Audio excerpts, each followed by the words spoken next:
Assalamualaikum and good morning. Welcome to the forum here at KPM Humanity Club. I am Rabiatul Adawiah and I will be a moderator for our conversation today, which is about is abortion a murder? According to the World Health Organization, around 30 million induced abortion take place worldwide each year.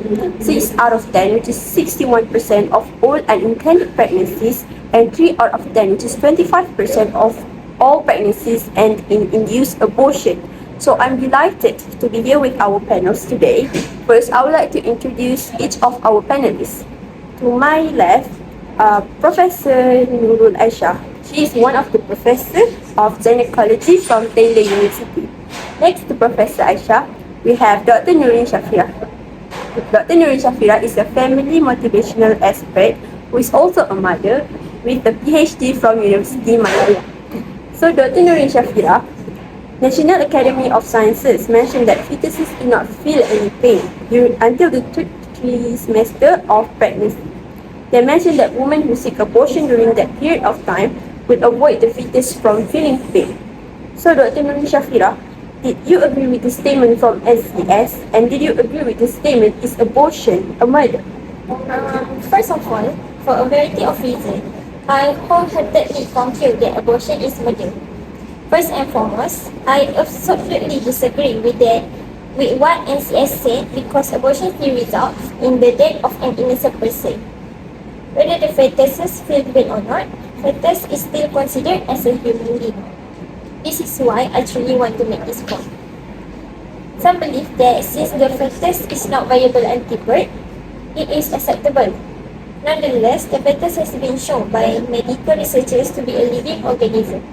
Killing a defenseless infant that hasn't had a chance to develop into a human being makes the process of getting an abortion extremely graphic, and many people will consider it murder if they knew what happened to the baby.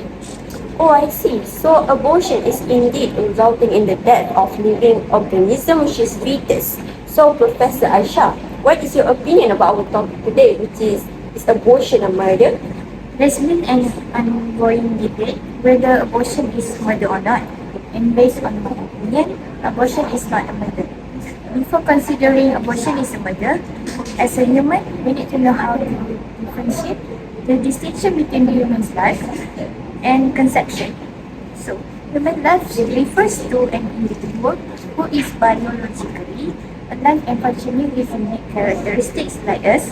So, what I am trying to imply here is the conception refers to a fertilization process. When sperms meets the egg, it will forms a zygote. Zygote contains the genetic material necessary to develop into a human. However, it is not fully developed as a human being. So, abortion just terminates a potential human being, but it does not equal to ending fully developed human. In brief, having abortion is not a murder, since this action does not take a human being life. Thank you for your answer, Professor Nurul Aisyah. It is also true that zygote does not have a full characteristic to be a fully developed human being yet. For example, the zygote does not have a brain, a heart, or any other organs. It also does not have a nervous system or a circulatory system, which is required for human to be alive. There are also many people choose not to have an abortion because they see pregnancy as a blessing and a gift. As a mother, did you agree with this mother's opinion, Dr. Nurin Syafirah? I absolutely agree with that opinion.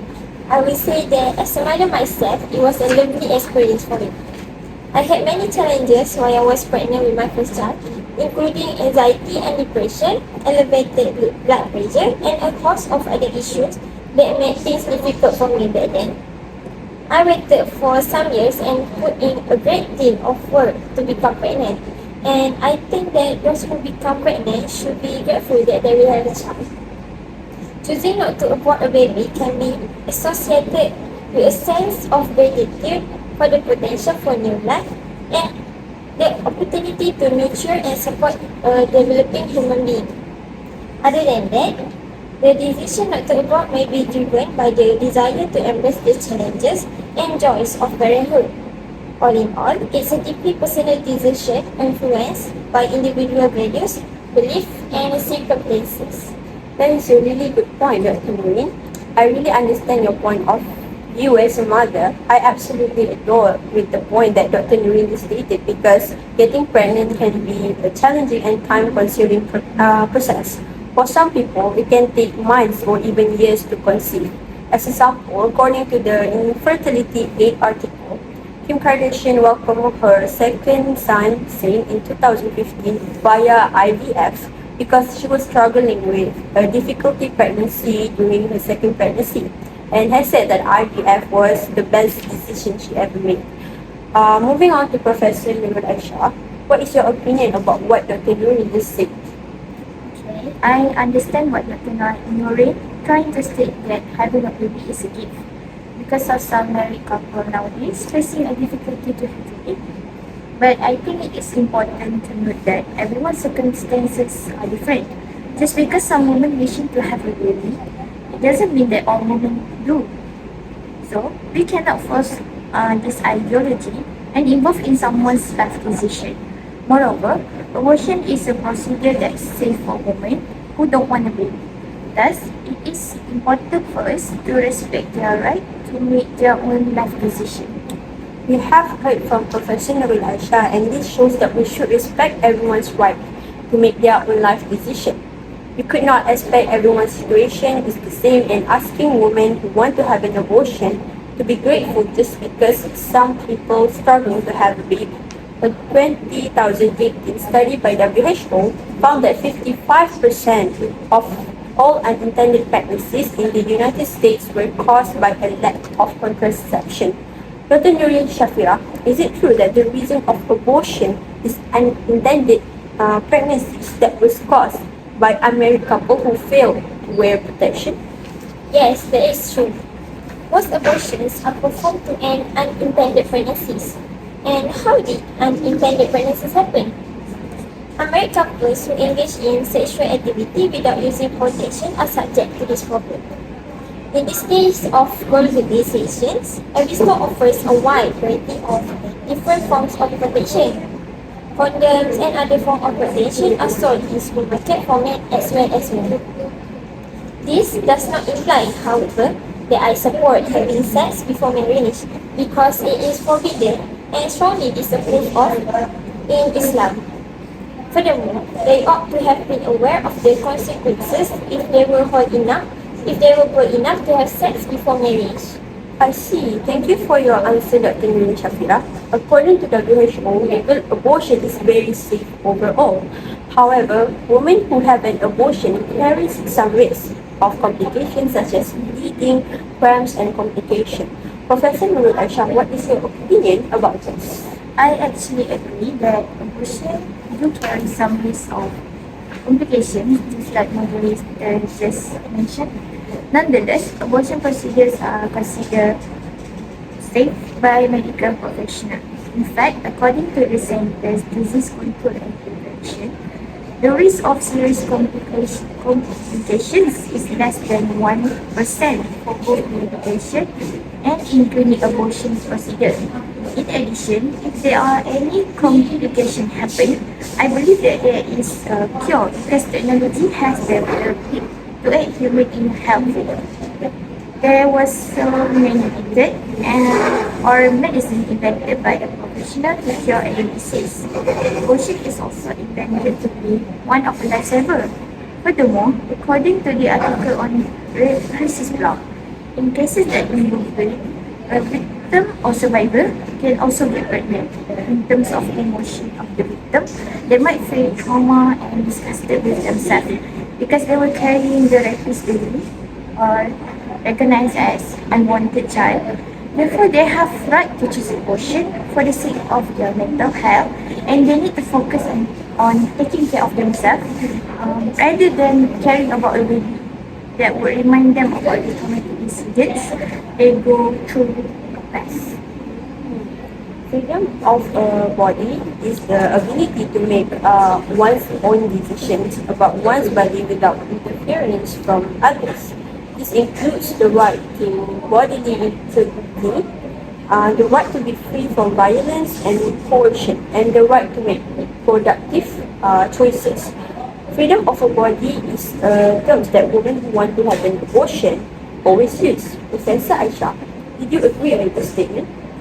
I believe that what I am trying to state in my speech now is the popular opinion regarding the article that I have researched.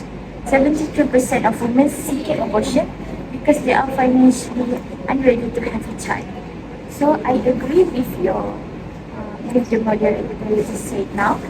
And raising a children can be challenging and require a lot of money, especially in this current society. Nowadays, stuff can be so expensive and some families cannot even afford foods to eat. No children should go through this and suffering.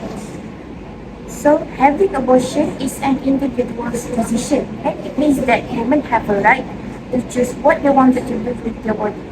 Everyone has a freedom of speech, and freedom of their own body. So, by aborting a baby, it is not considered as a cruel action. Oh, I see. Can I interrupt? Oh, sure, of course, there's still a lot of time. I can make my own decision, and as it is my own body, it's a statement with which I completely disagree. Muslims need to be more aware of the fact that their bodies have only been alone from God. And as such, we do not have a complete right over them. Thus, we must attend to it. As I indicated in my previous point, this term is specifically used for women who have abortions without compelling reasons. In summary, I believe that being pregnant is not a sin. Consider why Allah entrusted the pregnancy upon you if you believe that you are incapable of caring for the pregnancy. Everything good that Allah does for you must have a purpose. Thank you for the perfect answer, Professor Aisyah and Dr. Nurin. Now we know that the risk of complication during abortion that women will face is low. Moving on, is there any solution from Dr. Nurin Syafirah and Professor Nurul Aisyah's perspective on our topic today, which is abortion a murder? May the panelists, Dr. Nurin Syafirah and Professor Nurul Aisyah, suggest the solution for this matter. In my perspective, I do agree that abortion is a murder. So I suggest that abortion in this country should be reduced. To achieve this, our government should restrict women from getting an abortion if they have unintended pregnancy. As example, American people who did not wear protection and they do not want the baby anymore. However, if the mother has to risk when she is in pregnancy, then abortion is an exception. But when hearing Professor Aisyah's point regarding this topic, I do not want to have some empathy and suggesting that society should addressing the root causes of abortion. This could involve addressing issues such as poverty, lack of access to education, and gender inequality. By addressing these issues, we can make it easier for women to avoid unintended pregnancies and to make choices about their reproductive health that are best for them. This will allow for more open and honest discussion about abortion, and it will make it easier for women to access safe and legal abortion services. Thank you for the opinion, Dr. Nurin. In my point of view, my stand would never change, and I think there is a solution regarding this issue. So, government should legalize abortion in our country so that it will reduce the cases of dumping and it can save mother's life as well. To emphasize, abortion is a medical process in order to give solution and option to individuals who have a family planning or financially unstable. Thank you to Professor Nurul Aisyah and Dr. Nurin Syafirah for the explanation about the solution. In this scenario, the solution may be understood from several opinions. We have spoke about the solutions, the opinion from both sides, whether abortion is a murder or not, and reasons of abortion. However, if you have complications and question about this issue, do not try to reach out to us at kpmsi.blog.com. When discussing about this matter and someone have a different perspective from you, try to be supportive and non-judgmental and try to accept their opinion. We have come to an end for our forum discussion about is abortion a murder or not. I want to say thank you to our panelists and for the audience. Thank you so much for sharing your time today with KPMSI Humanity Club. Till we meet again.